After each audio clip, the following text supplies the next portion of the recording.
Hey there, you're looking kind of cute. Don't forget to subscribe and check out all my other socials. Enjoy.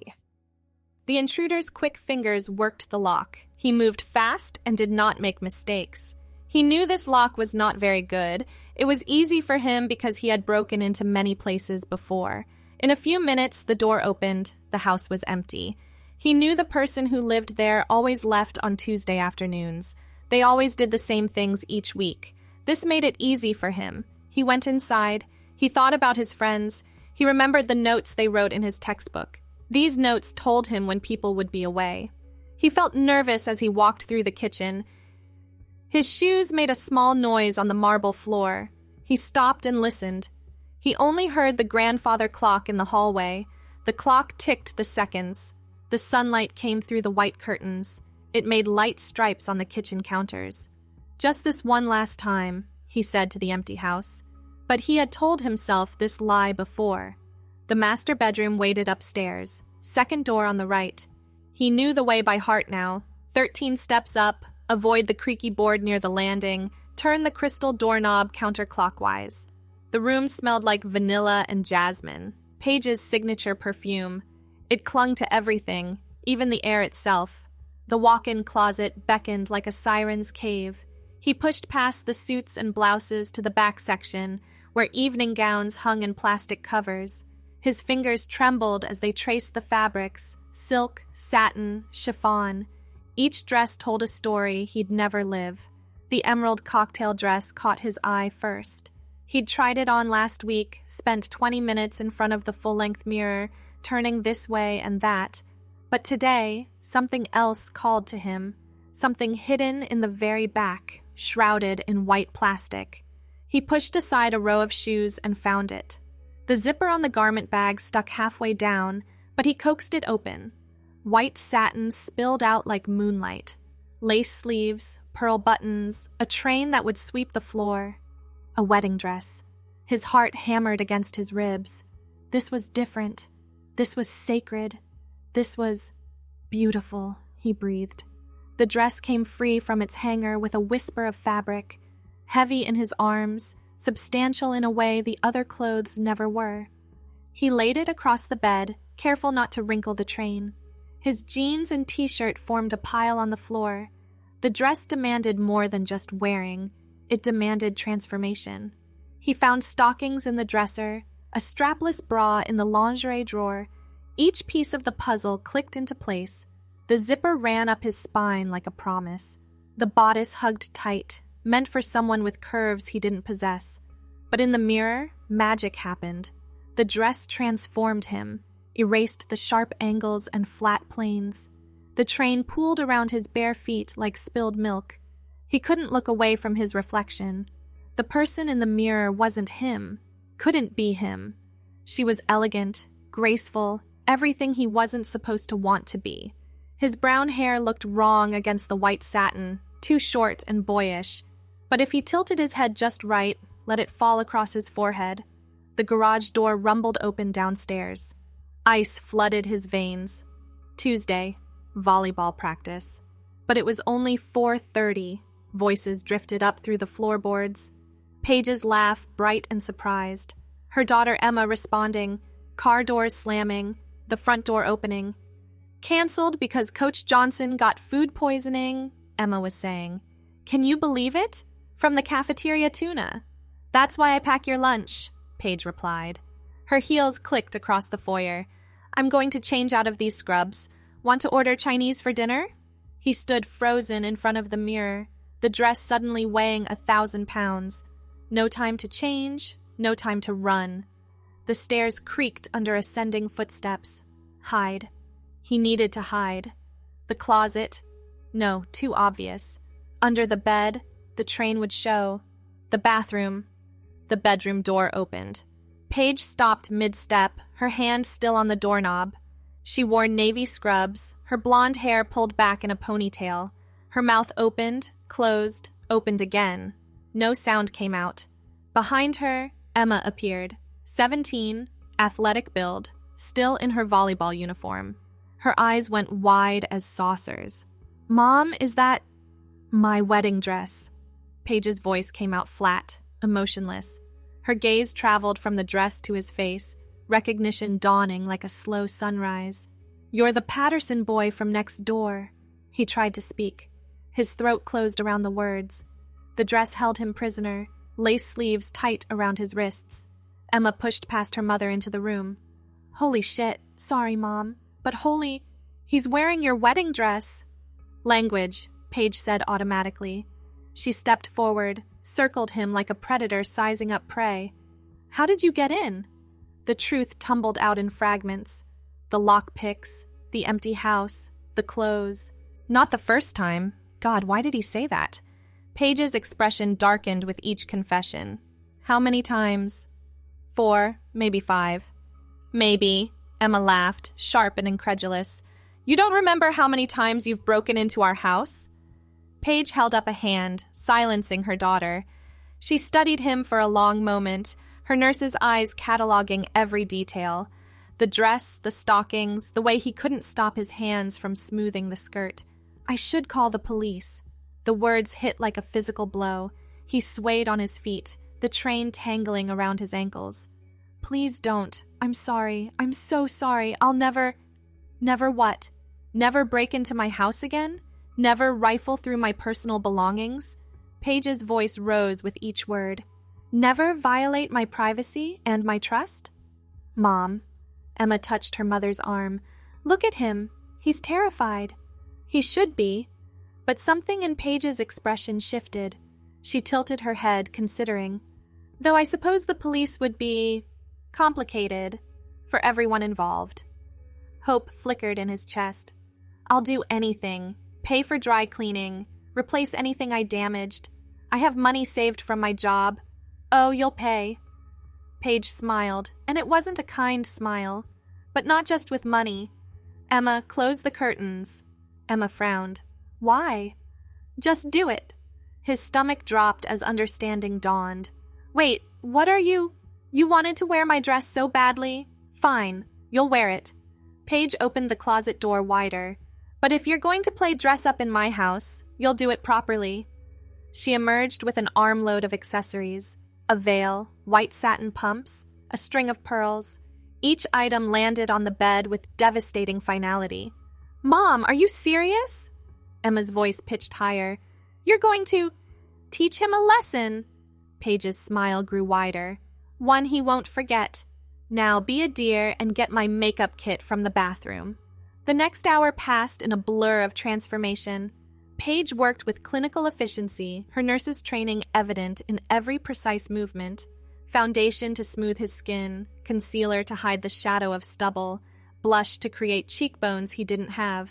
"Close your eyes," she commanded, brandishing an eyeliner pencil. "And hold still. You move, I might blind you." Emma perched on the bed, offering commentary. "His lashes are longer than mine. That's not fair." "Life isn't fair," Paige replied, switching to mascara. "As our young friend here is learning." The makeup felt heavy on his skin, foreign and somehow right. Each stroke of the brush stripped away another piece of who he was supposed to be, or maybe revealed who he really was. He couldn't tell anymore. "The hair's a problem," Emma observed. "It's too short, very boy next door." "Which is exactly what he is." Paige stepped back, examining her work. "A boy next door who thinks it's acceptable to break into people's homes." She disappeared into the closet again, returning with a wig. Long brown waves that matched his natural color, styled in romantic curls. She settled it on his head, adjusting until it sat perfectly. There. She clipped the veil in place. "Now for the shoes." The heels were torture.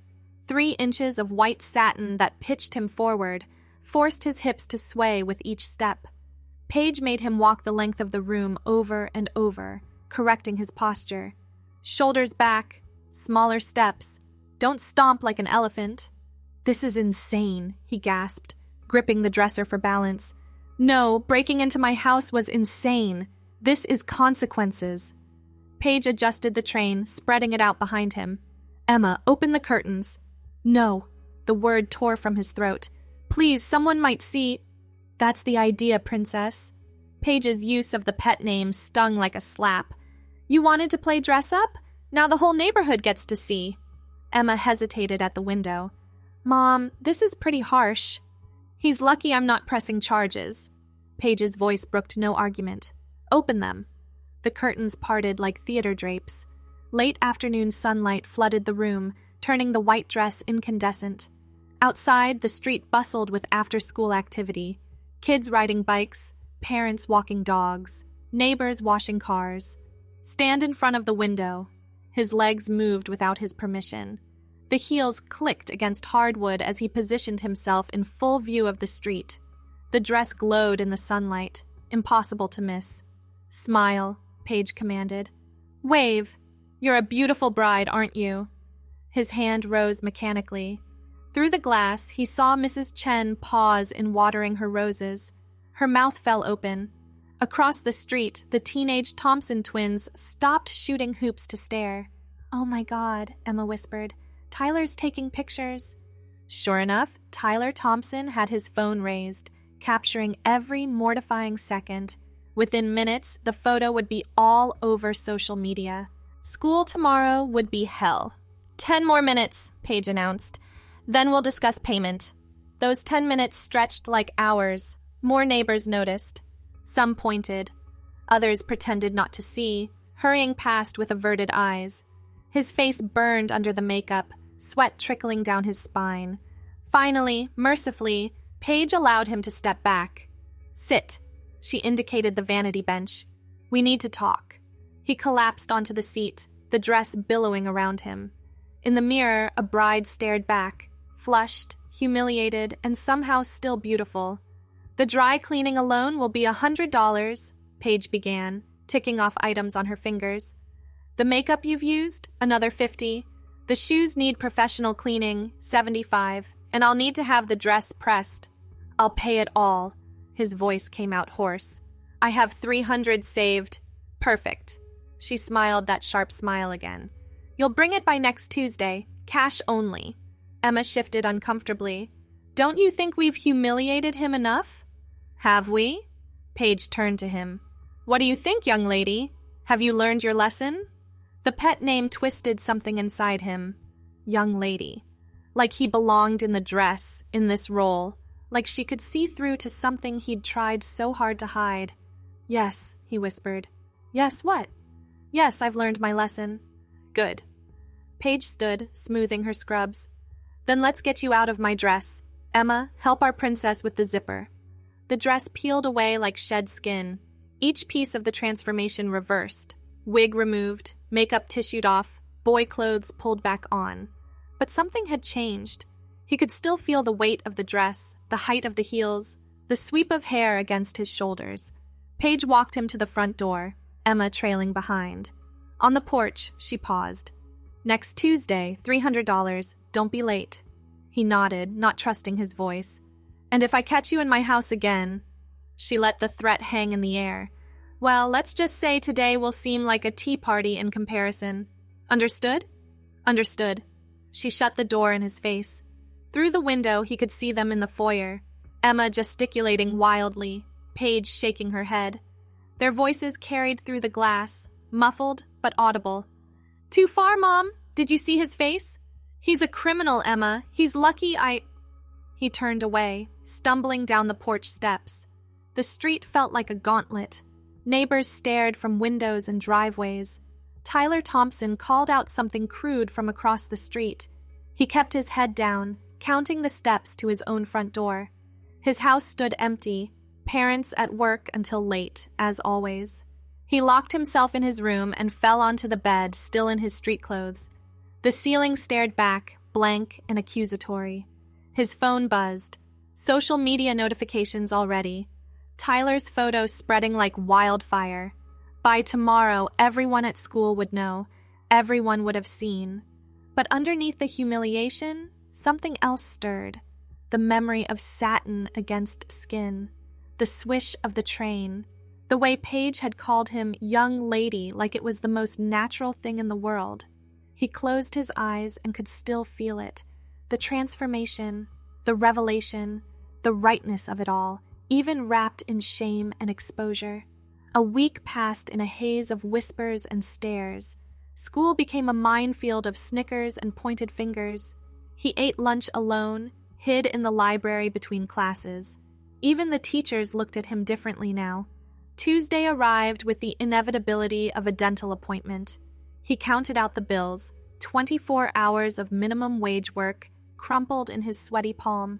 The walk next door felt endless. Paige answered on the second knock. She wore jeans and a green sweater, casual in a way that made him hyper-aware of his own rumpled t-shirt. Right on time. She accepted the money without counting it. Come in. What? You heard me. She stepped aside. Emma's at practice. We need to talk.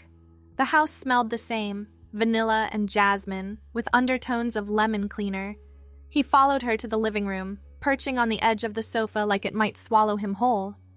Paige sat across from him, studying his face. How was your week?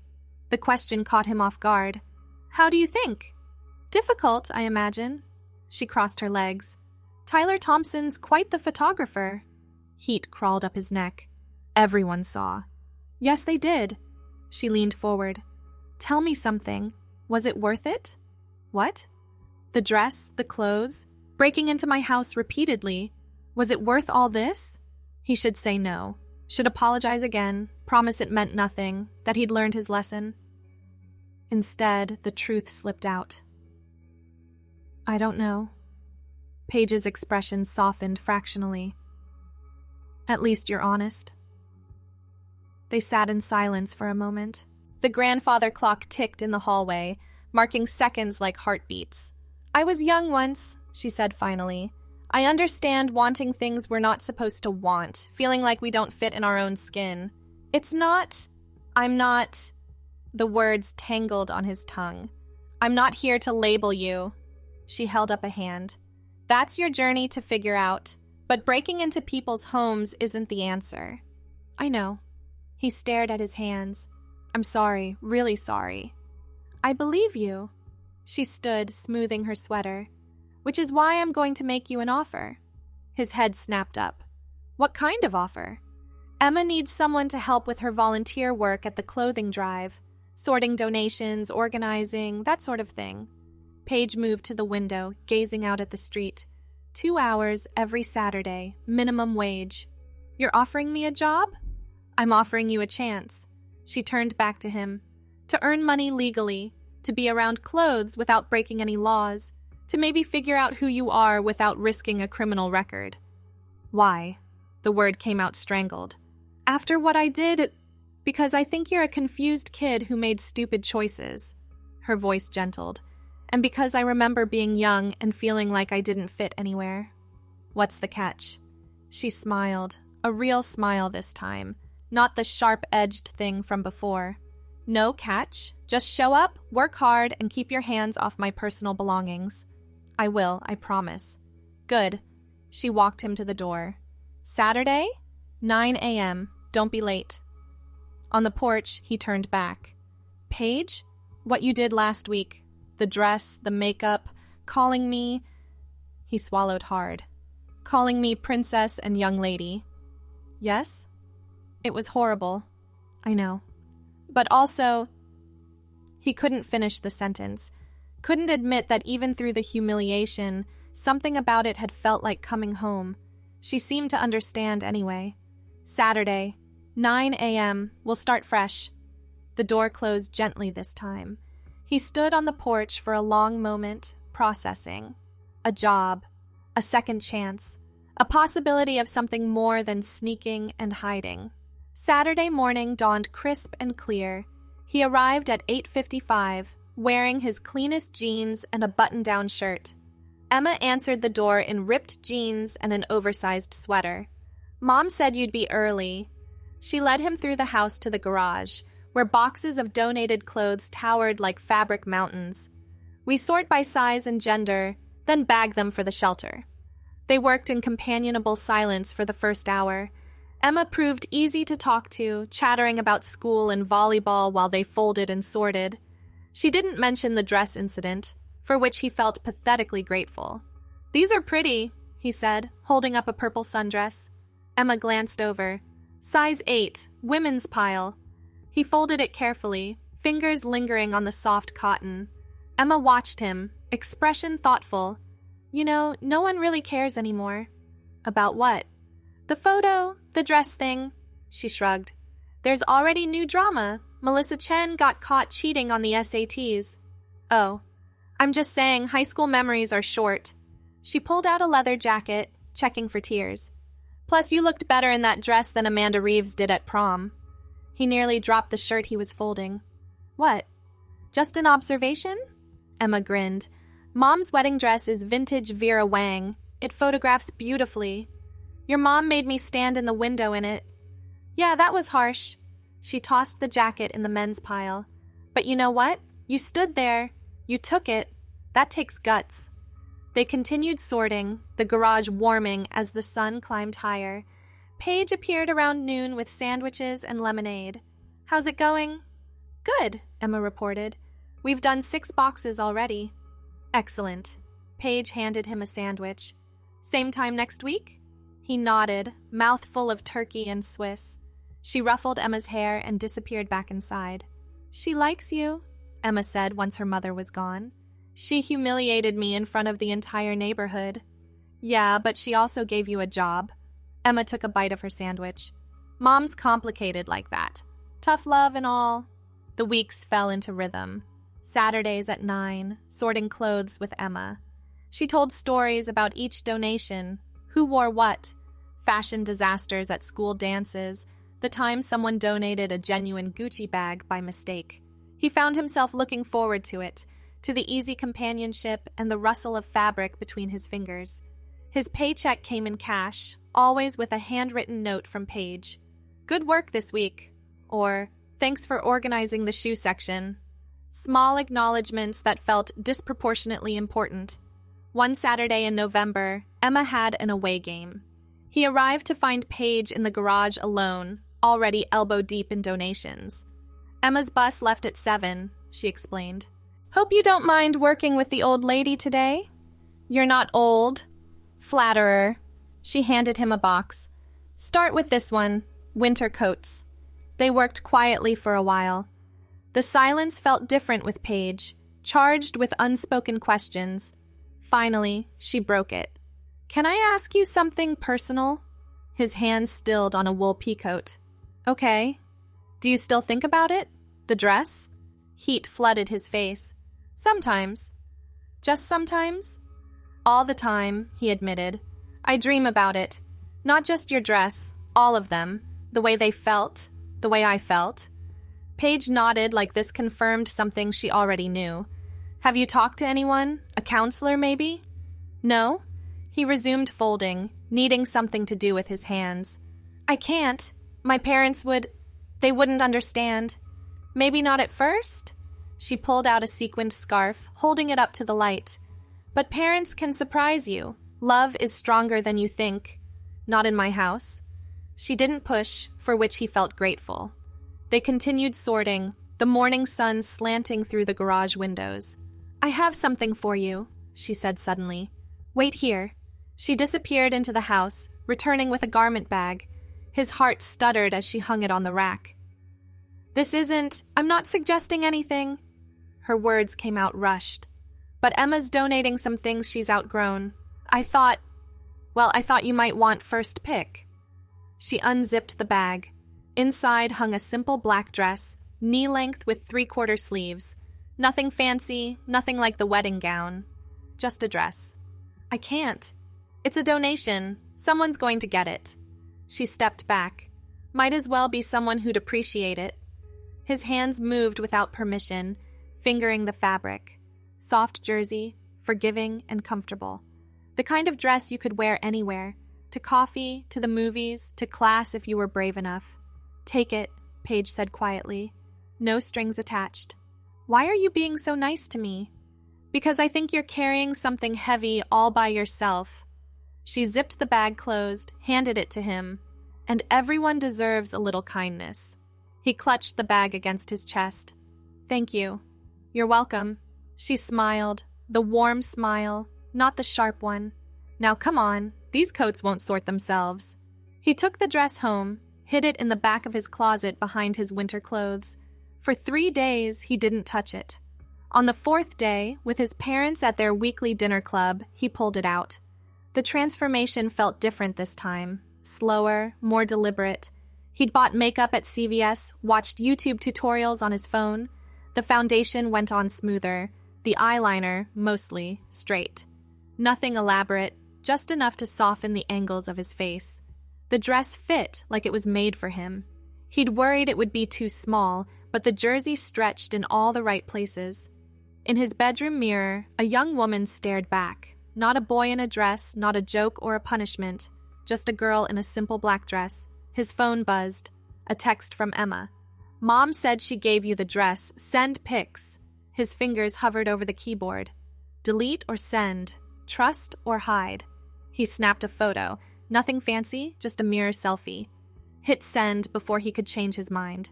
The response came immediately. "Gorgeous! I knew that dress would look good on you. Mom has excellent taste." A second text. "Want to go to Starbucks tomorrow?" "My treat." He stared at the invitation. Going out in public, dressed like this, it was everything he wanted and everything that terrified him. "I don't know if I'm ready," he typed back. "Baby steps. We'll go through the drive-thru. You don't even have to get out of the car." "Okay. Great, pick you up at 2. Wear the dress." He didn't sleep that night. By morning, he'd changed his mind 16 times. But at 1:30, he found himself in front of the mirror again, applying lip gloss with shaking hands. Emma pulled up right on time in her beat-up Honda. She'd dressed down in jeans and a Stanford hoodie, making him feel overdressed until she grinned. "You look amazing. Seriously, that dress is perfect on you." "I feel ridiculous." "You feel scared. There's a difference." She pulled away from the curb. Seatbelt. The drive-through line wrapped around the building. He slunk down in the seat, but Emma cranked up the music and sang along terribly to Taylor Swift. By the time they reached the speaker, his anxiety had faded to manageable levels. "Venti caramel macchiato and..." Emma glanced at him. "What do you want?" Vanilla latte?" "Make it 2 vanilla lattes," Emma told the speaker, "and 2 cake pops." At the window, the barista barely glanced at them. Money exchanged, drinks delivered, no drama or stares or photos. Just 2 friends getting coffee on a Sunday afternoon. "See?" Emma said as they pulled into a parking spot. "No big deal. I guess not." He sipped his latte, tasting freedom along with vanilla. "Thank you." "For what?" "For this, for being cool about everything." "Please, you sorted donations with me for 2 months. You've heard all my boring volleyball stories." She broke off a piece of cake pop. "We're friends now. This is what friends do." They sat in the car for an hour, talking about nothing and everything. Emma shared gossip from school, who was dating whom, which teachers were leaving, the ongoing saga of the senior prank plans, normal teenage stuff that felt extraordinary in context. "We should head back," Emma said eventually. "Mom's making lasagna and she always makes too much. Want to stay for dinner?" "Like this?" He gestured at the dress. "Why not? Mom's seen you in worse." Emma grinned at his expression. "Kidding. But seriously, she won't care. Neither will I." The idea terrified him. Sitting at a dinner table, eating lasagna, dressed as himself, his real self, felt like crossing a line he couldn't uncross. "Okay," he heard himself say. Dinner was surprisingly normal. Paige commented once on how nice he looked, then launched into a story about a difficult patient. Emma talked about college applications. He found himself relaxing, forgetting about the dress and makeup until he caught his reflection in the window. "More garlic bread?" Paige offered. "No, thank you." He helped clear the table, careful not to spill on the dress. "I should get home soon." "Of course." Paige walked him to the door. "Thank you for keeping Emma company today. I worry about her sometimes. All volleyball, no social life." "Mom?" Emma protested from the kitchen. "It's true." Paige lowered her voice. "And thank you for trusting us. I know this can't be easy." "It's getting easier." He smoothed the dress unconsciously, little by little. "Good." She squeezed his shoulder. "Same time Saturday?" "I'll be there." Walking home felt like floating. The street that had witnessed his humiliation now saw his triumph, small and quiet, but triumph nonetheless. Mrs. Chen waved from her garden. He waved back. His house stood dark, parents still out. He changed carefully, hanging the dress in his closet with reverence. The makeup came off with cold cream, leaving his skin pink and soft.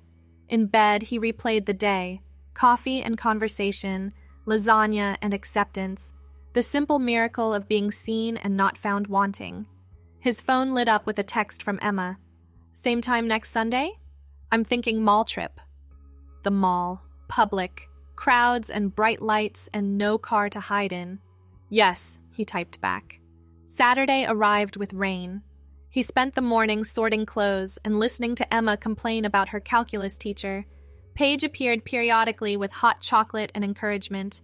The mall tomorrow? She asked during a break. That's ambitious. Emma's idea. She's good at pushing boundaries. Paige studied him. You don't have to go if you're not ready. I want to. The truth of it surprised him. I'm tired of hiding. Then go, she smiled. But maybe start with a quieter time, Sunday morning, before the crowds. Good idea. They finished the last box as the rain tapered off. His paycheck included a bonus for excellent work, the note read. Sunday dawned bright and cold. He spent an hour on his appearance, the black dress again, paired with tights Emma had included in the donation bag. The makeup went on easier each time, muscle memory developing. Emma picked him up at 10, chattering about sales and store layouts. The mall parking lot stretched half empty, the early hour keeping crowds at bay. Where to first? She asked as they entered through Macy's. I don't know, I've never... He gestured vaguely at himself. Not like this. Then we'll explore. She linked her arm through his. Come on, let's find you some bargains. They wandered through departments, Emma pulling things off racks for his opinion. Nothing for him to try on, not yet, but the act of shopping together felt revolutionary. These would look great on you. Emma held up a pair of ankle boots. They're too expensive? That's what sales are for. She checked the size. 7? How did you know? Lucky guess. She grinned.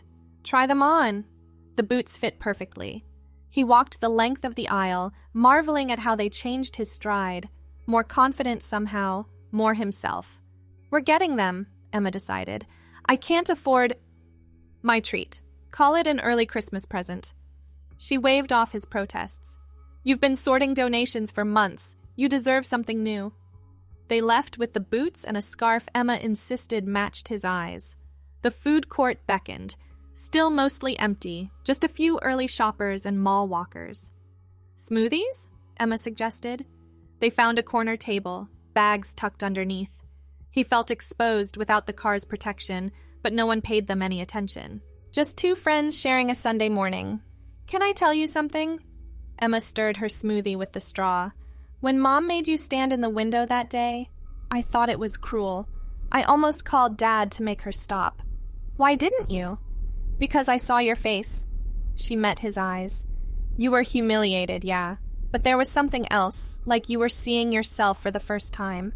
He remembered that moment, the weight of the dress, the heat of stairs, the terrifying rightness of it all. Was I that obvious? Only to someone paying attention. Emma reached across the table, squeezed his hand. I'm glad you broke into our house. That's a weird thing to be glad about. Maybe, but if you hadn't, we wouldn't be friends. You'd still be hiding, and Mom would have one less volunteer for the clothing drive. She really doesn't mind? About... He gestured at himself again. Mom's seen everything as a nurse. A kid exploring their identity doesn't even register on her weird scale. Emma grinned. Plus, she likes you, says you're a good worker. I like her too, both of you. He squeezed back before letting go. I never expected this. Life's funny that way. Emma checked her phone. Want to hit up Target before it gets crowded? They spent another hour wandering the aisles, Emma teaching him about skincare and nail polish. He bought lip gloss and mascara with his bonus money, each purchase feeling like a small act of rebellion. The drive home passed in comfortable silence. In his driveway, Emma turned to him. Same time next week? Wouldn't miss it. Good. She waited while he gathered his bags. Hey, what's your name? What? When you're dressed like this, do you have a name you prefer? He'd thought about it late at night, tried on names like clothes. Honey, are you ready for dinner? His mother's voice was soft, a contrast to the sudden loud pounding of his heart. He took a deep breath, unsure if he was ready to reveal himself just yet. As he stood there contemplating his reflection in the mirror, he noticed the transformation. The careful application of makeup had enhanced his features, and the new clothes, although not quite perfect, made him feel more confident. But it was the little black dress hanging proudly in the wardrobe that held the key to his true identity. He took a step forward, his heart and mind aligned. I'm coming, Mom. Just give me a moment. With that, he made his decision. Thanks for watching.